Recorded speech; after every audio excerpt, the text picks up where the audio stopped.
On avait fait 4 soirs en 2008 au Mainline dans la mise en scène de Rita Lafontaine.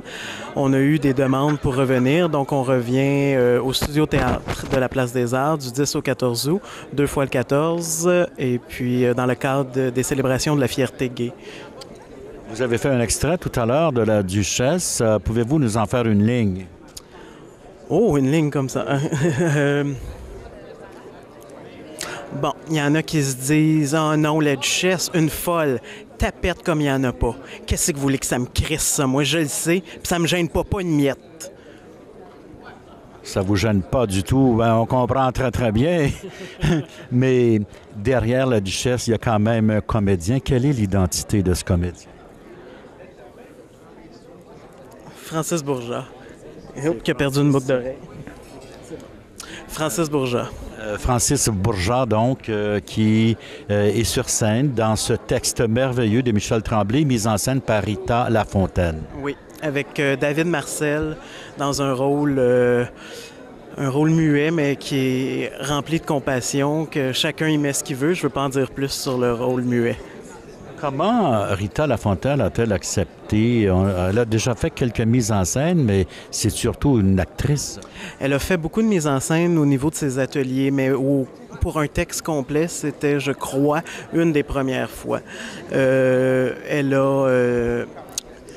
on s'est rencontrés, moi et Rita, lors d'une audition, elle m'a demandé les rôles que j'aimerais jouer. On a tous des fantasmes. J'avais parlé de Caligula, Richard III. Et à la fin, j'ai dit la Duchesse de Langeais. Ça a resté dans l'air. On a passé notre été à faire des ateliers. Puis est arrivé un moment où, à la fin des ateliers, elle m'a regardé et elle m'a dit « Veux-tu qu'on essaie de la faire, la Duchesse? » C'était...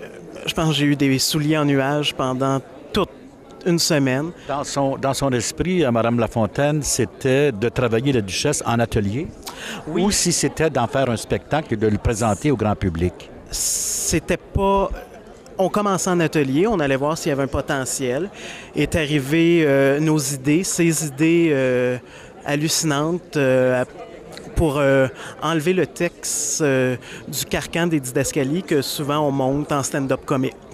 Donc, Rita a tout enlevé ça, allant vers une mise en scène plus surréaliste, un peu onirique, avec aucun effet. Même aujourd'hui, le déguisement, je l'ai fait à la demande de la fierté pour représenter la Duchesse, mais dans le spectacle, il n'y a rien de tout ça.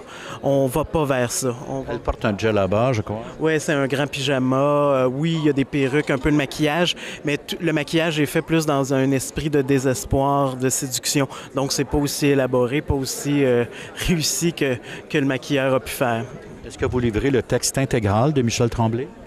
Nous avons fait des adaptations au niveau des références à l'âge, puisque j'ai pas l'âge, ce qui amène quelque chose de peut-être plus universel que le personnage qui ne cesse de répéter, qui a 60 ans. La dernière réplique, on l'a enlevée parce qu'on trouvait que la finale était plus forte sans la joke de la fin. Oui, une petite joke à la fin. Évidemment, Rita Lafontaine est dans l'univers de Michel Tremblay depuis très longtemps. Et j'imagine que Tremblay était au courant. Comment il réagit face à cela? La première fois que je l'ai rencontré, il m'a dit que j'étais trop jeune pour jouer la Duchesse. Ça m'avait un peu ébranlé, mais je comprenais aussi parce que les grands qui l'ont fait, André Montmorency et Claude Guay, l'ont défendu avec brio pendant des années.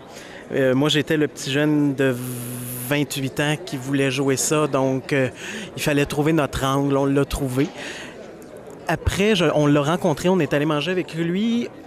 On voulait peut-être adapter les référents culturels, puis finalement, il a dit non, faut pas, ça va défaire mon puzzle si vous enlevez les référents culturels.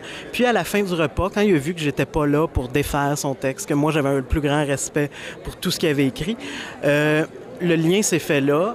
Il est venu voir la pièce 2 mois après cette rencontre-là et il s'est carrément lancé sur le directeur de production, Éric Beauséjour, voulant venir me rencontrer tout de suite, disant que c'était une des versions les plus poétiques, les plus troublantes et les plus bouleversantes de la Duchesse.